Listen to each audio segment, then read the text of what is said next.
വൃക്കരോഗികളുടെ എണ്ണം ക്രമാതീതമായി ഉയരുമ്പോഴും medical college ആശുപത്രികളടക്കം സർക്കാർ മേഖലയിൽ മതിയായ ചികിത്സാ സൗകര്യങ്ങളില്ല. ഡയാലിസിസ് പോലെ പണച്ചെലവുള്ള നിരന്തര ചികിത്സകൾക്ക് സ്വകാര്യ ആശുപത്രികളെ ആശ്രയിക്കേണ്ട ഗതികേടിലാണ് രോഗികൾ. പലപ്പോഴും കിടപ്പാടം വിറ്റുപോലും ചികിത്സ തേടേണ്ട അവസ്ഥയുമുണ്ട്.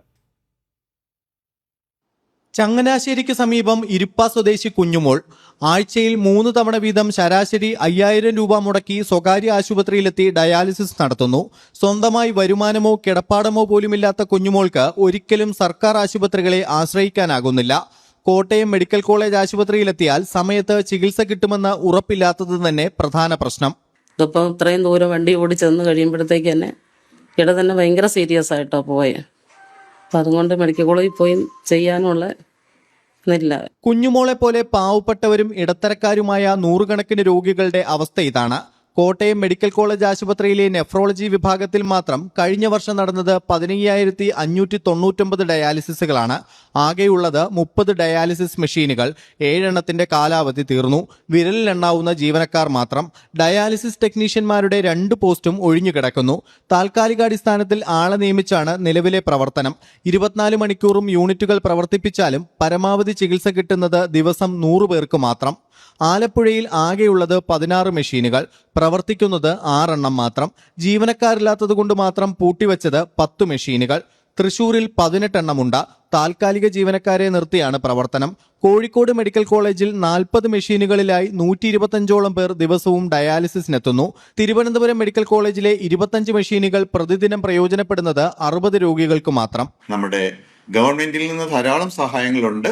അതിനോടൊപ്പം നോൺ ഗവൺമെന്റൽ ഓർഗനൈസേഷൻ, നല്ല മനസ്സുള്ള ആൾക്കാരുടെ കൂട്ടായ്മ ഉണ്ടെങ്കിൽ ആ അന്ധകാരമായ ആ അവസ്ഥയിൽ ഒരു തിരുനാളമെങ്കിലും കത്തിക്കാൻ സാധിക്കും. സംസ്ഥാനത്താകെ 1,50,000 പേർ ഡയാലിസിസ് ചികിത്സ തേടുന്നുണ്ടെന്നാണ് കണക്ക്. സർക്കാർ മേഖലയിൽ ചികിത്സ കിട്ടുന്നത് പ്രതിദിനം കഷ്ടിച്ച് 400 പേർക്ക് മാത്രമാണ്. ഡയാലിസിസ് വഴി ജീവൻ നിലനിർത്തുന്നവരുടെ എണ്ണം നാൾക്കുനാൾ കൂടി വരികയാണ്. ചുരുങ്ങിയ ചെലവിൽ സൗകര്യങ്ങൾ ഒരുക്കാൻ സർക്കാർ സംവിധാനങ്ങൾക്കാകുമെന്നിരിക്കെ അലംഭാവത്തിനുള്ള കാരണം സംശയം ജനിപ്പിക്കുന്നതാണ്. കോട്ടയത്തു നിന്നും ഇന്ദുലാലിനൊപ്പം ബിജോയ് ഗോപിനാഥ്, ഏഷ്യാനെറ്റ് ന്യൂസ്.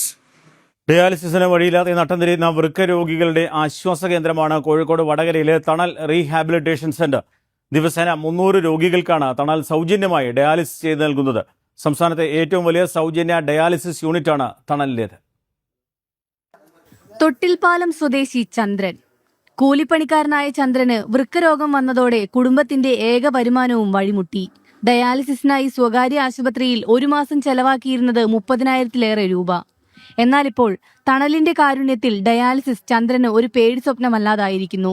ജീവിച്ചു പോകുന്ന തന്നെ ഇവിടുത്തെ ഇങ്ങനത്തെ ഒരു സാഹചര്യത്തിൽ പൈസ ഇല്ലാണ്ട് ഡയാലിസിസ് ചെയ്യുന്നുണ്ട്. അഥവാ പൈസ വാങ്ങിയിട്ട് ഡയാലിസിസ് ചെയ്യേണ്ട ഒരു സ്ഥിതിയാണെങ്കിൽ ജീവിക്കാനാകാത്ത അവസ്ഥയാണ്.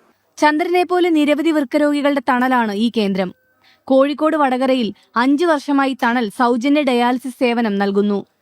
10 ഡയാലിസിസ് യൂണിറ്റുകളുമായി തുടങ്ങിയ സംരംഭം ഇന്ന് 52 യൂണിറ്റുകളിൽ എത്തി നിൽക്കുന്നു. 4 ഷിഫ്റ്റുകളിലായി പാതിരാ വരെ ഇടതടവില്ലാത്ത സേവനം. ഒരു മാസത്തേക്ക് 13 ഡയാലിസിസ് എങ്കിലും വേണം. അപ്പൊ ഇൻഡു അത്രയും ഒപ്പം കൂടെ പോകുന്ന ഒരാളുടെ ചെലവ് ഒരു 30,000 രൂപ വേണം ഒരാൾക്ക് ജീവൻ നിലനിർത്താൻ വേണ്ടി. അപ്പൊ അങ്ങനെ വന്നപ്പോഴാണ് ഇതിന്റെ ഒരു ഭീകരത. കാരണം പ്രയാസപ്പെടുന്ന ആളുകളെ സംബന്ധിച്ചിടത്തോളം ഒരു നേരത്തെ കഞ്ഞിക്ക് വകയില്ലാത്ത ആള് 30,000 രൂപ എന്ന് പറയുന്നത് ഒരിക്കലും പ്രാക്ടിക്കലായ ഒരു സംഗതിയല്ല. അങ്ങനെ ഒരു അവസ്ഥ വന്നപ്പോഴാണ് ഈ ഒരു സംഗതി ആലോചിച്ചത്. വടകരയും പരിസരത്തുമുള്ള 2 മുനിസിപ്പാലിറ്റികളിലും 25 പഞ്ചായത്തുകളിലും ഉള്ളവർക്കാണ് നിലവിൽ തണലിന്റെ സേവനം കിട്ടുക. നാട്ടുകാരുടെ സംഭാവനകളും സർക്കാരിന്റെ കാരുണ്യ പദ്ധതിയുടെയും ജില്ലാ ഭരണകൂടത്തിന്റെയും സഹായത്തോടെയാണ് തണലിന്റെ പ്രവർത്തനം.